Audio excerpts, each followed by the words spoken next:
ನಿಮ್ಗೊಂದು ಪ್ರಶ್ನೆ ಕೇಳ್ತೀನಿ. ನೀವಿವತ್ತು ಬೆಳಗ್ಗೆ ಎದ್ದಾಗ ಮೊದಲು ಮನಸ್ಸಿನಲ್ಲಿ ಏನ್ ಬಂತು? ಇವತ್ತು ಏನ್ ಕೆಲಸ ಇದೆ ಅಂತನಾ? ಅಥವಾ ಈ ತಿಂಗಳು EMI ಕಟ್ಟಬೇಕು ಅಂತನಾ? ಅಥವಾ ಸೇಲ್ರಿ ಯಾವಾಗ ಬರುತ್ತೆ ಅಂತನಾ? ಹಾಗಿದ್ರೆ ಈ ವಿಡಿಯೋ ನಿಮ್ಗೋಸ್ಕರವೇ. ನಾನಿವತ್ತು ನಿಮ್ಗೆ ಫೇಕ್ ಮೋಟಿವೇಶನ್ ಕೊಡಲ್ಲ. ರಿಚ್ ಆಗು, ಲ್ಯಾಂಬರ್ಗಿನಿ ತಗೋ ಅಂತ ಹೇಳಲ್ಲ. ಅದೆಲ್ಲ ಬುಲ್ಶಿಟ್. ನಾನ್ ನಿಮ್ಗೆ ಸತ್ಯ ಹೇಳ್ತೀನಿ, ಕಷ್ಟದ ಸತ್ಯ. ಆದ್ರೆ ಆ ಸತ್ಯ ಕೇಳಿದ್ರೆ ನಿಮ್ ಜೀವನ ಬದಲಾಗತ್ತೆ.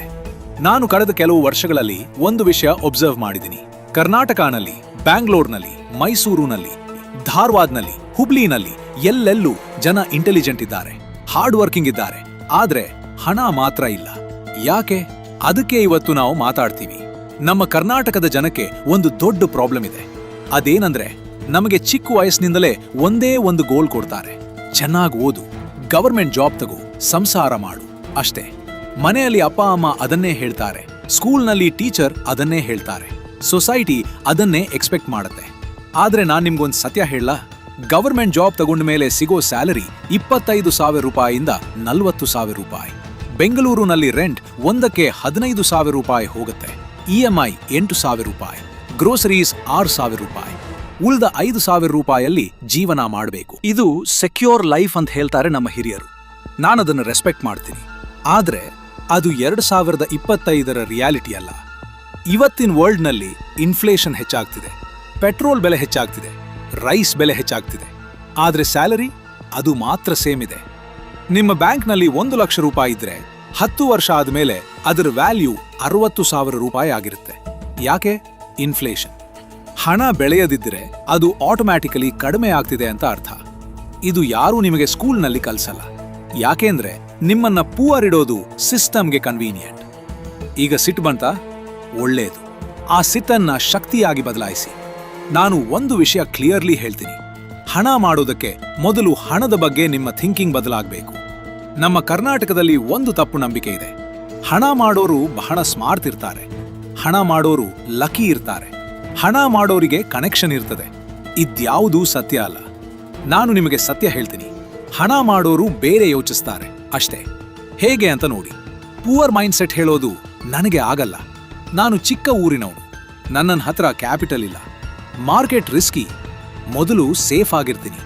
ರಿಚ್ ಮೈಂಡ್ ಸೆಟ್ ಹೇಳೋದು ಹೇಗ್ ಮಾಡ್ಬೋದು, ಯಾರು ಮಾಡ್ತಾರೆ ಅವರಿಂದ ಕಲಿತೀನಿ. Small start, big dream. Risk ಇದ್ರೂ ಕ್ಯಾಲ್ಕುಲೇಟ್ ಮಾಡಿ ತಗೊಳ್ತೀನಿ, ಬಿದ್ರೂ ಎದ್ದೇಳ್ತೀನಿ. ನಮ್ಮ ಸಮಾಜ ನಮಗೆ ಹೇಳ್ತೆ ಜಾಸ್ತಿ ಕನಸು ಕಾಣಬೇಡ. ಆದ್ರೆ ನಾನು ಹೇಳ್ತೀನಿ, ಕನಸು ಕಾಣದಿದ್ರೆ ಬದಲಾವಣೆ ಇಲ್ಲ. ಬೆಂಗಳೂರಿನ ಬಹಳಷ್ಟು IT ಇಂಜಿನಿಯರ್ಸ್ ಇದ್ದಾರೆ, 1 ಲಕ್ಷ ರೂಪಾಯಿ ಸ್ಯಾಲರಿ. ಆದ್ರೆ ಮಂತ್ ಮುಗಿದ್ರೆ ಕೈಲಿ ಇಲ್ಲಿ ಏನೂ ಉಳಿಯಲ್ಲ. ಯಾಕೆಂದ್ರೆ ಅರ್ನ್ ಮಾಡೋದು ಕಲಿತ್ರು, ಆದ್ರೆ ಮನಿ ಬಳಸೋದು ಕಲಿಯಲ್ಲ. ಇದು ಬ್ಯಾಂಗ್ಳೂರ್ಗೆ ಮಾತ್ರ ಅಲ್ಲ, ನಮ್ಮ ಊರಿನ ರೈತನಿಗೂ ಇದೇ ಪ್ರಾಬ್ಲಮ್.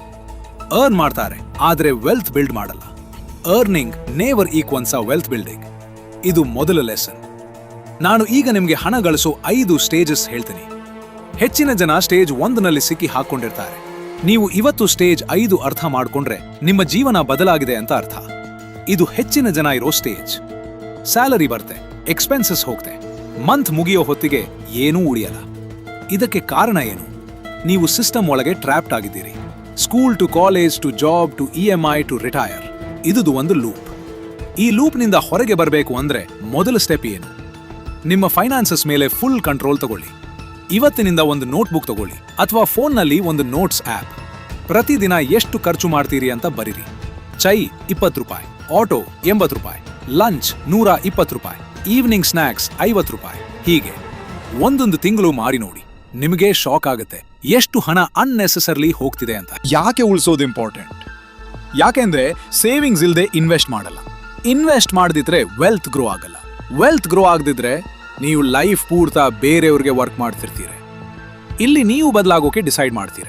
ಆದ್ರೆ 2 ಪ್ರಾಬ್ಲಮ್ಸ್ ಬರ್ತವೆ. ಪ್ರಾಬ್ಲಮ್ 1, ನಿಮ್ಮ ಗೆಳೆಯರು ನೀವು ಇನ್ವೆಸ್ಟ್ ಮಾಡ್ತೀನಿ ಅಂದ್ರೆ ಅದು ಸ್ಕ್ಯಾಮ್ ಅಂತಾರೆ. ಸೈಡ್ ಬಿಸ್ನೆಸ್ ಮಾಡ್ತೀನಿ ಅಂದ್ರೆ ಸಾಧ್ಯ ಆಗಲ್ಲ ಅಂತಾರೆ. ಬೆಳಿಗ್ಗೆ 5 ಗಂಟೆಗೆ ಹೇಳ್ತೀರಿ ಅಂದ್ರೆ ಯಾತಪ್ಪ ಅಂತಾರೆ. ನಿಮ್ಮ ಗ್ರೋತ್ ಅವ್ರಿಗೆ ಅನ್ಕಂಫರ್ಟಬಲ್ ಅನ್ಸುತ್ತೆ. ಯಾಕೆಂದ್ರೆ ನೀವು ಚೇಂಜ್ ಆಗ್ತಿದ್ದೀರಿ ಅಂದ್ರೆ ಅವರು ಚೇಂಜ್ ಆಗಲ್ಲ ಅಂತ ಪ್ರೂವ್ ಆಗ್ತಿದೆ. ಇದು ಅವರು ಪ್ರಾಬ್ಲಮ್, ನಿಮ್ಮ ಅಲ್ಲ. Problem 2, inflation. ನೀವು 50,000 ರೂಪಾಯಿ ಬ್ಯಾಂಕ್ನಲ್ಲಿ ಇಟ್ಟಿದ್ದೀರಿ ಅಂತ ಇಟ್ಕೊಳ್ಳಿ. 10 ವರ್ಷ ಆದ್ಮೇಲೆ 50,000 ರೂಪಾಯಿ ಸೇಮ್ ಕಾಣಿಸುತ್ತೆ. ಆದ್ರೆ ಅದರ ಆಕ್ಚುಯಲ್ ವ್ಯಾಲ್ಯೂ 30,000 ರೂಪಾಯಿ ಆಗಿರುತ್ತೆ. ಅಂದ್ರೆ ಹಣ ಗ್ರೋ ಮಾಡದಿದ್ರೆ ನೀವು ಆಟೋಮ್ಯಾಟಿಕ್ಲಿ ಪುವರ್ ಆಗ್ತಿದ್ದೀರಿ. ಇದು ಸಿಸ್ಟಮ್ ನಿಮ್ಮ ಮೇಲೆ ಮಾಡ್ತಿರೋ ಸೈಲೆಂಟ್ ರಾಬರಿ. ಇದರಿಂದ ಹೊರಬರೋ ದಾರಿ ಇನ್ವೆಸ್ಟ್ ಮಾಡಿ. Mutual funds, index funds, SIP ಇದ್ಯಾವುದಾದ್ರೂ 500 ರೂಪಾಯಿರಿಂದ ಸ್ಟಾರ್ಟ್ ಮಾಡಬಹುದು. 500 ರೂಪಾಯಿ. ಒಂದು ತಿಂಗಳು ಕೇವಲ 500 ರೂಪಾಯಿ ಇನ್ವೆಸ್ಟ್ ಮಾಡಿದ್ರೂ 20 ವರ್ಷ ಆದ್ಮೇಲೆ ಅದು 5,000 ರೂಪಾಯಿಗಿಂತ ಜಾಸ್ತಿ ಆಗಿರುತ್ತೆ. ಕಂಪೌಂಡಿಂಗ್ ಮ್ಯಾಜಿಕ್ ಅದು. ಇಲ್ಲಿ ಬಂದ ಮೇಲೆ ನೀವು ರಿಯಲ್ ಮೊಮೆಂಟಮ್ ತಗೊಳ್ತೀರಿ.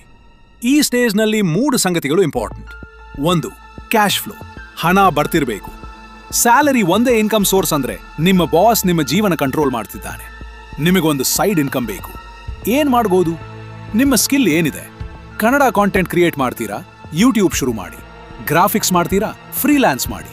ಕುಕಿಂಗ್ ಚೆನ್ನಾಗಿ ಮಾಡ್ತೀರಾ? ಝೊಮ್ಯಾಟೊ ಮೂಲಕ ಹೋಮ್ ಫುಡ್ ಡೆಲಿವರಿ ಮಾಡಿ. ಟ್ಯೂಷನ್ ಕೊಡ್ತೀರಾ?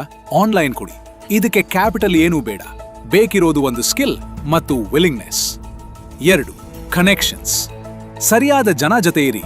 ನೀವು ದಿನ ಯಾರ ಜೊತೆ ಟೈಮ್ ಕಳೆಯುತ್ತೀರಿ ಅವ್ರ ಆವರೇಜ್ ನೋಡಿ. ಅದೇ ನಿಮ್ಮ ಫ್ಯೂಚರ್. 5, poor mindset. ಜನ ಜೊತೆ ಇದ್ರೆ 6ನೇ ವ್ಯಕ್ತಿ ನೀವಾಗ್ತೀರಿ. 5, ಆಂಬಿಷಸ್. ಜನ ಜೊತೆ ಇದ್ರೆ ನೀವು ಆಟೋಮ್ಯಾಟಿಕಲಿ ಲಿಫ್ಟ್ ಆಗ್ತೀರಿ. ಲಿಂಕ್ಡ್ಇನ್ ನಲ್ಲಿ ಇರಿ. ಆಂಟ್ರಪ್ರೆನರ್ಶಿಪ್ ಕಮ್ಯುನಿಟೀಸ್ ಜಾಯಿನ್ ಮಾಡಿ. ಸಕ್ಸಸ್ಫುಲ್ ಪೀಪಲ್ ಹೇಗೆ ಯೋಚಿಸ್ತಾರೆ ಅಂತ ಸ್ಟಡಿ ಮಾಡಿ. 3, ಕಾನ್ಫಿಡೆನ್ಸ್. ತಮ್ಮ ಮೇಲೆ ನಂಬಿಕೆ. ನಮ್ಮ ಕರ್ನಾಟಕದ ಜನ ಬಹಳ ಹಾರ್ಡ್ ವರ್ಕಿಂಗ್. ಆದ್ರೆ ಒಂದು ವಿಷಯ ಕಡಿಮೆ, ಸೆಲ್ಫ್ ಕಾನ್ಫಿಡೆನ್ಸ್. ನಂಗೆ ಇಂಗ್ಲಿಷ್ ಗೊತ್ತಿಲ್ಲ ಅಂದ್ರೆ ಕೆಲಸ ಸಿಗಲ್ಲ. ನಾನು IIT ಹೋಗಿಲ್ಲ ಅಂದ್ರೆ ಬಿಸ್ನೆಸ್ ಮಾಡಲ್ಲ. ನಮ್ಮೂರ್ನವ್ರು ಮಾಡಿದಾರ ಅದನ್ನ? ನಾರಾಯಣ ಮೂರ್ತಿ ಕರ್ನಾಟಕದವರು, ಕಿರಣ್ ಮಜುಮ್ದಾರ್ ಶಾ ಬ್ಯಾಂಗ್ಳೂರ್ದವರು. ಇನ್ಫೋಸಿಸ್ ಬ್ಯಾಂಗ್ಳೂರ್ನಲ್ಲಿ ಹುಟ್ಟಿತು. ನಮ್ಮ ಮಣ್ಣಿನಲ್ಲಿ ಬಿಲಿಯನೇರ್ಸ್ ಹುಟ್ಟಿದ್ದಾರೆ. ನಿಮ್ಗ್ ಮಾತ್ರ ಆಗಲ್ಲ ಅಂದ್ರೆ ಯಾಕೆ? ಈ ಸ್ಟೇಜ್ಲಿ ನೀವು ಆಸೆಟ್ಸ್ ಬಿಲ್ಡ್ ಮಾಡ್ತೀರಿ. Asset versus liabilities. ಇದು ಬೇಸಿಕ್ ಆದ್ರೆ ಬಹಳ ಮುಖ್ಯ. ಆಸೆಟ್ ನಿಮ್ಮ ಪಾಕೆಟ್ಗೆ ಹಣ ತರುತ್ತೆ. ಲಯಬಿಲಿಟಿ ನಿಮ್ಮ ಪಾಕೆಟ್ನಿಂದ ಹಣ ತಗೊಳ್ತೆ. ಉದಾಹರಣೆ, asset liability: rental property, luxury car on EMI, dividend stocks, latest iPhone, unnecessary. YouTube channel, expensive clothes for status, skill based business, eating out every day. ಬಹಳಷ್ಟು ಜನ ಹಣ ಸಿಕ್ಕ ತಕ್ಷಣ ಏನ್ ಮಾಡ್ತಾರೆ? ನ್ಯೂ ಬೈಕ್ ತಗೊಳ್ತಾರೆ, ಬ್ರ್ಯಾಂಡೆಡ್ ಕ್ಲೋತ್ಸ್ ತಗೊಳ್ತಾರೆ, ರೆಸ್ಟೋರೆಂಟ್ಸ್ಗೆ ಹೋಗ್ತಾ ಇರ್ತಾರೆ, ಸೋಷಿಯಲ್ ಮೀಡಿಯಾನಲ್ಲಿ ಪೋಸ್ಟ್ ಮಾಡ್ತಾರೆ, ಲಿವಿಂಗ್ ಮೈ ಬೆಸ್ಟ್ ಲೈಫ್. ಆದ್ರೆ ಬ್ಯಾಂಕ್ ಅಕೌಂಟ್ನಲ್ಲಿ 500 ರೂಪಾಯಿ. ಇದು ಟ್ರ್ಯಾಪ್. ರಿಚ್ ಜನ ಮೊದಲು ಆಸೆಟ್ಸ್ ಕೊಳ್ತಾರೆ. ಆಸೆಟ್ಸ್ ಹಣ ತಂದ ಮೇಲೆ ಲೈಫ್ ಸ್ಟೈಲ್ ಎಂಜಾಯ್ ಮಾಡ್ತಾರೆ. ಪುವರ್ ಜನ ಮೊದಲು ಲೈಫ್ ಸ್ಟೈಲ್ ಬೈ ಮಾಡ್ತಾರೆ, ಮತ್ತೆ ಹಣ ಇಲ್ಲ ಅಂತ ಕೂತಿರ್ತಾರೆ. ಇದು 10,000 ರೂಪಾಯಿ ಸ್ಯಾಲರಿಗೂ ಅಪ್ಲೈ ಆಗುತ್ತೆ. 10 ಲಕ್ಷ ರೂಪಾಯಿ ಸ್ಯಾಲರಿಗೂ ಅಪ್ಲೈ ಆಗುತ್ತೆ. ಇಲ್ಲಿ ಬಂದ ಮೇಲೆ ನಿಮ್ಮ ಆಸೆಟ್ಸ್ ನಿಮ್ಮ ಪರವಾಗಿ ಕೆಲಸ ಮಾಡ್ತಿರ್ತವೆ. ನೀವು ಮಲಗಿದ್ರೂ ಹಣ ಬರ್ತಿರುತ್ತೆ. ಇದನ್ನ ಪ್ಯಾಸಿವ್ ಇನ್ಕಮ್ ಅಂತಾರೆ. ಆದ್ರೆ ಮಾಸ್ಟರಿ ಅಂದ್ರೆ ಕೇವಲ ಹಣ ಅಲ್ಲ. ನೀವು ವೆಲ್ತ್ ಬಿಲ್ಡ್ ಮಾಡಿದ ಮೇಲೆ ಇನ್ನೊಬ್ಬರಿಗೆ ಹೆಲ್ಪ್ ಮಾಡಿ. ನಿಮ್ಮ ಊರಿನ ಯುವಕರಿಗೆ ದಾರಿ ತೋರಿಸಿ. ನಿಮ್ಮ ಮಕ್ಕಳಿಗೆ ಪ್ರಾಪರ್ ಫೈನಾನ್ಷಿಯಲ್ ಎಜುಕೇಶನ್ ಕೊಡಿ. ಲೆಗಸಿ ಬಿಡಿ. ಅದು ನಿಮ್ಮ ಹೆಸರು ಜೀವಂತ ಇಡುತ್ತೆ. ಸರಿ, ಈಗ ನಾನು ಕೆಲವು ಪ್ರಾಕ್ಟಿಕಲ್ ರೂಲ್ಸ್ ಹೇಳ್ತೀನಿ. ಇದನ್ನ ಓದ್ ಮರೆತ್ರೆ ಆಗಲ್ಲ, ಮಾಡಿ ತೋರಿಸಿ. ರೂಲ್ 1: 50/20/30 ಫಾರ್ಮುಲಾ ನಿಮ್ಮ ಸ್ಯಾಲರಿ ಅಥವಾ ಇನ್ಕಮ್ ಬಂದ ಮೇಲೆ ಹೀಗೆ ಮಾಡಿ. 50% ನೀಡ್ಸ್, ಅಗತ್ಯ ಖರ್ಚು, ರೆಂಟ್, ಫುಡ್, ಇಲೆಕ್ಟ್ರಿಸಿಟಿ, ಟ್ರಾನ್ಸ್ಪೋರ್ಟ್. ಇದನ್ನ ಕ್ರಾಸ್ ಮಾಡಬೇಡಿ. 20% ಇನ್ವೆಸ್ಟ್ ಮಾಡಿ ಮೊದಲೇ. SIP, mutual funds, stocks, gold. ಇದನ್ನ ಖರ್ಚು ಅಂತ ಅಲ್ಲ, ಫ್ಯೂಚರ್ಗೆ ಪೇ ಅಂತ ಯೋಚಿಸಿ. 30% ವಾಂಟ್ಸ್, ಇಷ್ಟದ ಖರ್ಚು, ಎಂಟರ್ಟೈನ್ಮೆಂಟ್, ಶಾಪಿಂಗ್, ಡೈನಿಂಗ್ ಔಟ್. ಇಷ್ಟಪಟ್ಟು ಖರ್ಚು ಮಾಡಿ. ಆದ್ರೆ ಈ ಲಿಮಿಟ್ ದಾಟಬೇಡಿ. ನೀವಿದನ್ನ ಫಾಲೋ ಮಾಡಿದ್ರೆ 5 ವರ್ಷ ಆದ್ಮೇಲೆ ನಿಮ್ಮ ಜೀವನ ಬೇರೆಯೇ ಇರುತ್ತೆ. ರೂಲ್ 2: ಕ್ರೆಡಿಟ್ ಕಾರ್ಡ್ ಮೇಲೆ ಎಚ್ಚರಿಕೆ. ಕ್ರೆಡಿಟ್ ಕಾರ್ಡ್ ಕೆಟ್ಟದ್ದಲ್ಲ, ಅದನ್ನ ಹೇಗೆ ಬಳಸ್ತೀರಿ ಅಂತ ಮ್ಯಾಟರ್ ಮಾಡುತ್ತೆ. ಗೋಲ್ಡನ್ ರೂಲ್: ತಿಂಗಳ ಕೊನೆಯಲ್ಲಿ ಫುಲ್ ಅಮೌಂಟ್ ಪೇ ಮಾಡಿ. 1 ರೂಪಾಯಿ ಕೂಡ ಬ್ಯಾಲೆನ್ಸ್ ಉಳಿಯಬಾರದು. ಕ್ರೆಡಿಟ್ ಕಾರ್ಡ್ ಮೇಲೆ ಇಂಟ್ರೆಸ್ಟ್ ಎಷ್ಟು ಗೊತ್ತಾ? ಸಾಮಾನ್ಯವಾಗಿ 36ರಿಂದ 42% ಪ್ರತಿ ವರ್ಷ.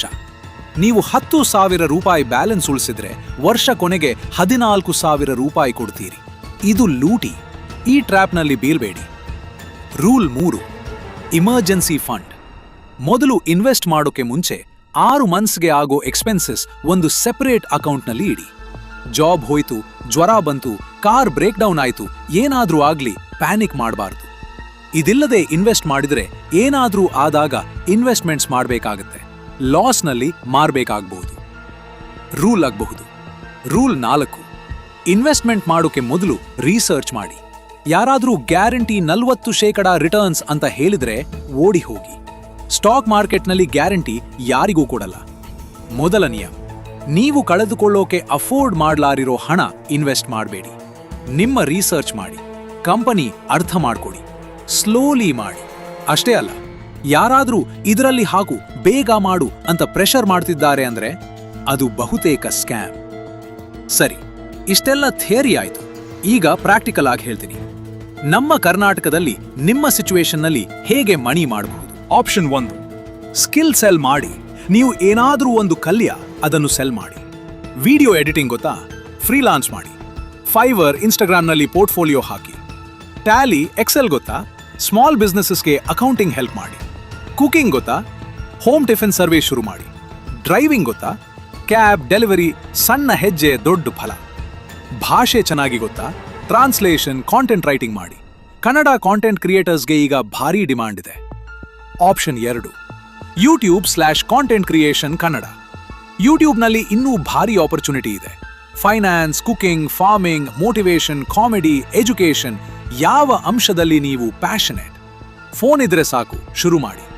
ಮೊದಲ 100 ವಿಡಿಯೋಗೆ ರಿಸಲ್ಟ್ಸ್ ನೋಡಬೇಡಿ, ಪ್ರಾಸೆಸ್ ಮೇಲೆ ಫೋಕಸ್ ಮಾಡಿ. ಕನ್ಸಿಸ್ಟೆನ್ಸಿ ಇದ್ರೆ ಅದು ಇನ್ಕಮ್ ಆಗ್ತೆ, guaranteed. Option 3, farming plus technology. ನೀವು ಊರಿಂದ ಬಂದಿದ್ದೀರಾ? ನಿಮ್ ಹತ್ರ ಜಮೀನಿದೆಯಾ? ಟ್ರೆಡಿಷನಲ್ ಫಾರ್ಮಿಂಗ್ಗೆ ಟೆಕ್ನಾಲಜಿ ಆಡ್ ಮಾಡಿ. Organic farming, green house farming, strawberry farming, mushroom farming, ಇದ್ಯಾವುದಾದ್ರೂ 50,000 ರೂಪಾಯಿನಿಂದ 1,00,000 ರೂಪಾಯಿನಲ್ಲಿ ಶುರು ಮಾಡಬಹುದು. ಇನ್ಸ್ಟಾಗ್ರಾಮ್ನಲ್ಲಿ ಸೆಲ್ ಮಾಡಬಹುದು, ವಾಟ್ಸ್ಆಪ್ನಲ್ಲಿ ಸೆಲ್ ಮಾಡಬಹುದು. ನಮ್ಮ ರೈತರಿಗೆ ಪ್ರಾಬ್ಲಮ್ ಇರೋದು ಹಣ ಅಲ್ಲ, ಮಾರ್ಕೆಟಿಂಗ್ ಗೊತ್ತಿಲ್ಲ ಅಷ್ಟೇ. Option 4, buy used sell higher. ಇದು ಸಿಂಪಲ್ ಆದ್ರೆ ಬಹಳ ಪವರ್ಫುಲ್. OLX, ಫೇಸ್ಬುಕ್ ಮಾರ್ಕೆಟ್ ಪ್ಲೇಸ್ನಲ್ಲಿ ಅಂಡರ್ ವ್ಯಾಲ್ಯೂಡ್ ಐಟಮ್ಸ್ ಕೊಳ್ಳಿ, ಕ್ಲೀನ್ ಮಾಡಿ ಮತ್ತೆ ಸೆಲ್ ಮಾಡಿ. ಫೋನ್ಸ್, ಫರ್ನಿಚರ್, ಬೈಕ್ಸ್, ಇಲೆಕ್ಟ್ರಾನಿಕ್ಸ್ ಎಲ್ಲ ಕೆಲಸ ಮಾಡುತ್ತೆ. ಕ್ಯಾಪಿಟಲ್ 5,000 ರೂಪಾಯಿನಿಂದ 10,000 ರೂಪಾಯಿ ಸಾಕು. 2,000 ರೂಪಾಯಿರಿಂದ 5,000 ರೂಪಾಯಿ ಪ್ರಾಫಿಟ್ ಒಂದು ಐಟಮ್ ಮೇಲೆ ಮಾಡಬಹುದು. Option 5, solve local problems. ನಿಮ್ಮ ಊರಿನಲ್ಲಿ, ನಿಮ್ಮ ಏರಿಯಾನಲ್ಲಿ ಯಾವ ಪ್ರಾಬ್ಲಮ್ ಇದೆ? ಒಳ್ಳೆ ಲಾಂಡ್ರಿ ಇಲ್ವಾ? ಶುರು ಮಾಡಿ. ಮನೆ ಪೇಂಟಿಂಗ್ಗೆ ರಿಲಯಬಲ್ ಜನ ಸಿಗಲ್ವಾ? ಅದು ಶುರು ಮಾಡಿ. ಮಕ್ಕಳಿಗೆ ಕೋಚಿಂಗ್ ಬೇಕಾ? ಆನ್ಲೈನ್ ಕೋಚಿಂಗ್ ಮಾಡಿ. ಬಿಸ್ನೆಸ್ ಅಂದ್ರೆ ಪ್ರಾಬ್ಲಮ್ ಸಾಲ್ವ್ ಮಾಡೋದು. ಪ್ರಾಬ್ಲಮ್ ನೋಡ್ತಾ ಕೂತ್ರೆ ಪ್ರಾಬ್ಲಮ್ ಸಾಲ್ವ್ ಮಾಡಿದ್ರೆ ಬಿಸ್ನೆಸ್. ಈಗ ನಾನು ಕೆಲವು ಸಂಗತಿಗಳು ಹೇಳ್ತೀನಿ. ಯಾರೂ ಓಪನ್ ಆಗಿ ಹೇಳಲ್ಲ, ಆದ್ರೆ ಇದು ಸತ್ಯ. ಸತ್ಯ 1, ಮೊದಲ 1,00,000 ರೂಪಾಯಿ ಅರ್ನ್ ಮಾಡೋದು ಅತ್ಯಂತ ಕಷ್ಟ. ಅದರ ನಂತರ 10 ಲಕ್ಷ ರೂಪಾಯಿ ತುಲನಾತ್ಮಕವಾಗಿ ಸುಲಭ. 1 ಕೋಟಿ ರೂಪಾಯಿ ಅದಕ್ಕಿಂತ ಸುಲಭ. ಯಾಕೆ ಅಂದ್ರೆ ಮೊದಲ 1,00,000 ರೂಪಾಯಿ ನಿಮ್ಮ ಮನಸ್ಸನ್ನ ಪ್ರೂವ್ ಮಾಡ್ತೆ, ನಾನು ಮಾಡಬಲ್ಲೆ ಅಂತ. ಆ ಕಾನ್ಫಿಡೆನ್ಸ್ ನಂತರ ಮಿಕ್ಕಿದ್ದೆಲ್ಲ ಆಗ್ತೆ. ಸತ್ಯ 2, ಕ್ವಿಕ್ ಮನಿ ಆಸೆ ನಿಮ್ಮ ಅತಿ ದೊಡ್ಡ ಶತ್ರು. ಕ್ರಿಪ್ಟೋ, ಗ್ಯಾಂಬ್ಲಿಂಗ್, MLM ಇದ್ಯಾವುದೂ ಸ್ಟ್ರಾಟಜಿ ಅಲ್ಲ. ಓವರ್ ನೈಟ್ ರಿಚ್ ಆದವರು ಸ್ಟೋರೀಸ್ ಕೇಳ್ತೀರಿ, ಆದ್ರೆ ಓವರ್ ನೈಟ್ ಪೂವರ್ ಆದವರು ಸ್ಟೋರೀಸ್ ಯಾರೂ ಹೇಳಲ್ಲ. ಸ್ಲೋ ಮತ್ತು ಸ್ಟಡಿ ಗೆಲ್ತೆ ಯಾವಾಗ್ಲೂ. ಸತ್ಯ 3, ನಿಮ್ಮ ಗೆಳೆಯರ ಜೀವನಕ್ಕೆ ನಿಮ್ಮನ್ನ ಕಂಪೇರ್ ಮಾಡಬೇಡಿ. ಇನ್ಸ್ಟಾಗ್ರಾಮ್ನಲ್ಲಿ ಎಲ್ಲರೂ ಹಾಲಿಡೇಸ್ ಮಾಡ್ತಿದ್ದಾರೆ, BMW ತೋರಿಸ್ತಿದ್ದಾರೆ, ರೆಸ್ಟೋರಾಂಟ್ಸ್ ತಿಂತಿದ್ದಾರೆ. ಅವರು ಬ್ಯಾಂಕ್ ಸ್ಟೇಟ್ಮೆಂಟ್ ನೋಡಿ. ಬಹಳಷ್ಟು ಜನ EMI-ನಲ್ಲಿ ಬದುಕ್ತಿದ್ದಾರೆ.